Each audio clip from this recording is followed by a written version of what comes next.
What's going on, everyone? This is Shields. Welcome, welcome. We are going to react today why some animals can't be domesticated. If you're new here, welcome. Like I said, I'm Shields, and this is the channel where we learn, react, and continue our knowledge building, whether it be things around history, the human story, culture, etc. This is a huge part of culture. This is about domestication. This is as you guys can see behind me, we have domesticated animals right here. This is Mesopotamia.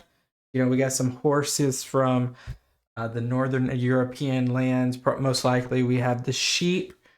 We have lamb. There's a lot of animals that are domesticated today that were never domesticated 100 years ago, 1,000 years ago. Well, maybe 100 years ago, but like 1,000 years ago. And so forth. But when you think about cats and dogs, I don't think, we started off domesticating them as well as farm animals.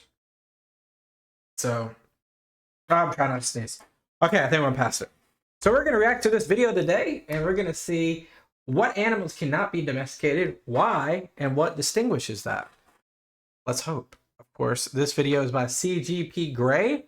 Great channel. Go subscribe to them. I have their channel in the description below. Lego. Sheep weren't always this fluffy. We fluffified them by breeding the fluffiest in... I forgot about that. Just like fruit and vegetables, how we've manipulated it through the genealogy efforts, we've sort of done that through this, but more or less through selective breeding. Each generation. This is domestication, sculpting wild animals for better human use. As we saw in part 1, for early man, animals were powerful tools: food, clothing, transportation, tractors. Yet though there were animals everywhere, only a handful were domesticated in the pre-modern world. What made these different? Let's make a domestication checklist, shall we? First up, feedable.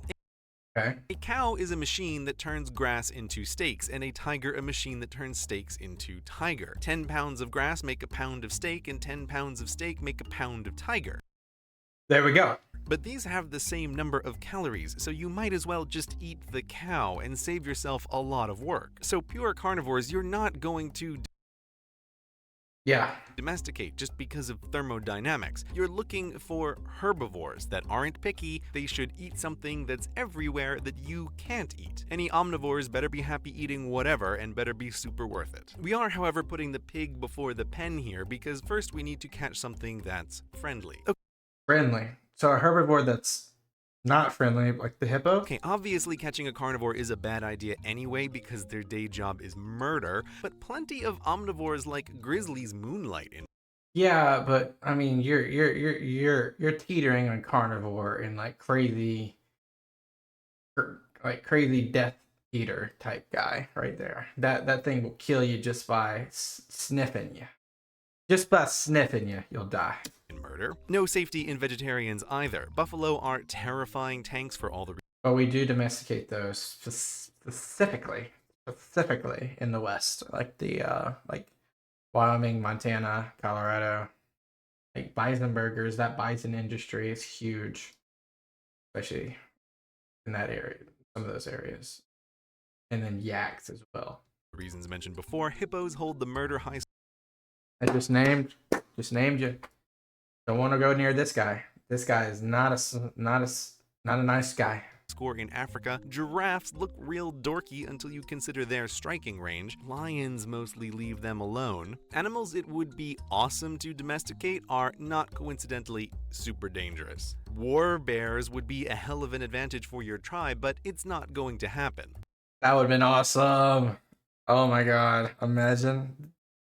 And if it's big and not dangerous, it's a nervous wreck. Try sneaking up on a gazelle? Rhymes with LOL. Sure, you and a team of buddies could spend the whole day marathon jogging it down to exhaustion, but if it doesn't break its own neck as you try to drag it back home, then it's going to casually leap out of whatever pen you built for it. Okay, True. Next up. Some animals have reproductive preferences that make them incompatible with captivity. Looking at you, pandas.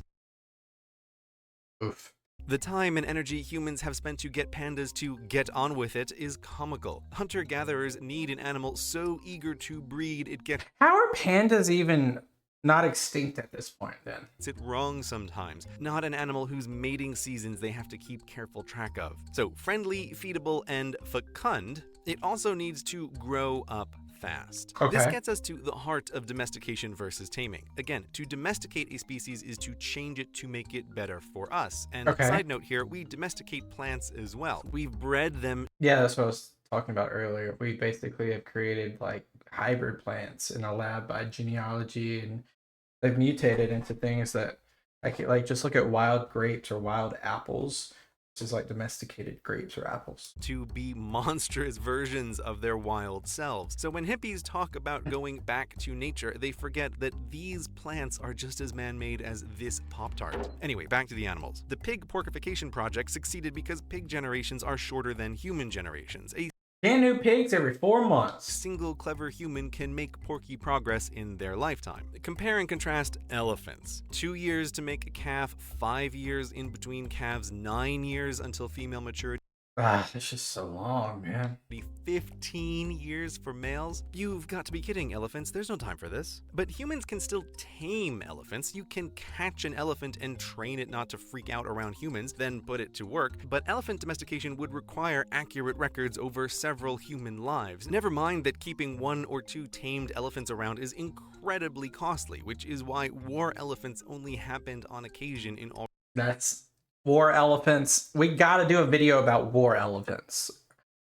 already complex societies. Tame elephants are a luxury, hence this rule of thumb. If it's on a farm, it's domesticated. If it's in a circus, it's tame. Finally, families. Okay, zebra versus horses. Horses are civilization game changers. It's remarkable Probably the greatest domestication, not even close, is the horse. Not even close. Not even on the same level. Not on the same prestige. to think that from thousands BC until the telegraph, a dude on a horse was the best internet available. Horses were domesticated in Eurasia, but humans started in Africa, which has zebra. Why didn't the first humans ride out of Africa on the backs of zebra to conquer the world? Because zebra are bastards. They live to kick and bite, dangerous in a pre-penicillin world, and zebra also have a ducking reflex, making them very frustrating to lasso. In addition to being a real pain in the ass animal, zebra lack a family structure. Horse herds hierarchy. You can see it when they travel in a line. The male, top female, her foals, second female, her foals, and so on. Humans, by capturing and taming the lead male, become head horse.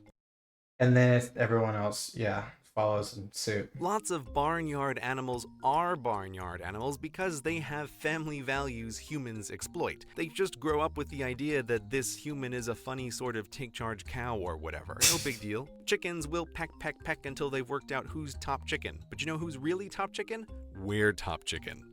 We're top chicken. I like that. Dogs and cats, this is what makes them different. Dogs will love you and defend you and hunt with you because you're part of the pack. Dogs live to be useful to us, which in the modern world means falling over to play dead, but they love it. Bang.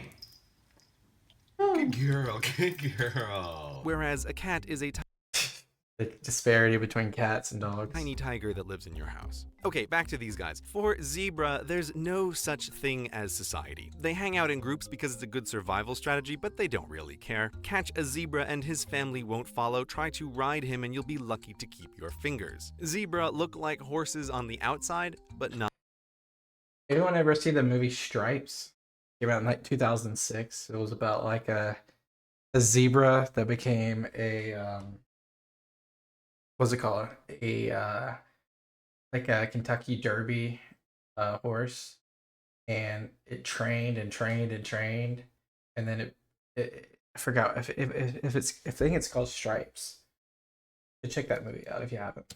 Not on the inside. So that's the checklist. Friendly, feedable, fecund, family friendly. It's not a long checklist, but for hunter-gatherers, any animal they wanted to domesticate Right at the end. needed everything, which is why in early human history, only a baker's dozen of big animals were domesticated the world over.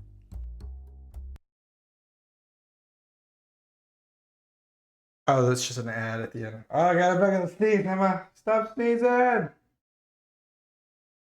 think we're good. Here we're good. Back it up a little bit to this guy. Well, dang. What's your favorite domesticated animal? Mine's got to be the horse. Mine's got to be the horse. Actually, scratch that. Mine's got to be the dog. Mine's got to be the dog. But yeah, interesting. Very interesting. I mean, didn't really learn too much. Sneezing. Let me just skim through this real quick. See what I didn't. See if we learned anything new here. I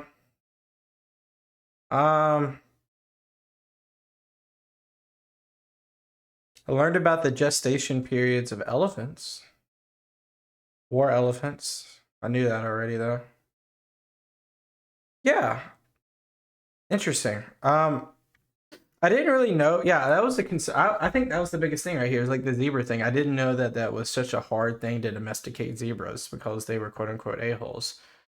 Not just because, I mean, they don't have family inherent hierarchy. They don't have a family hierarchy system. So you riding off with one of them does not associate the rest of them to follow suit. It's more or less a pick and choose, and it's such a hassle to get one of them. But I'm sure throughout some important time, people ride zebras at some point. There's got to be some sort of like documented piece of history that some Africans have rode zebras before. Let me know if I'm just talking crazy. There's no way there hasn't been. But yeah, that was the video, guys. The domestication is interesting. I'll see you guys next time. Peace out. Bye bye.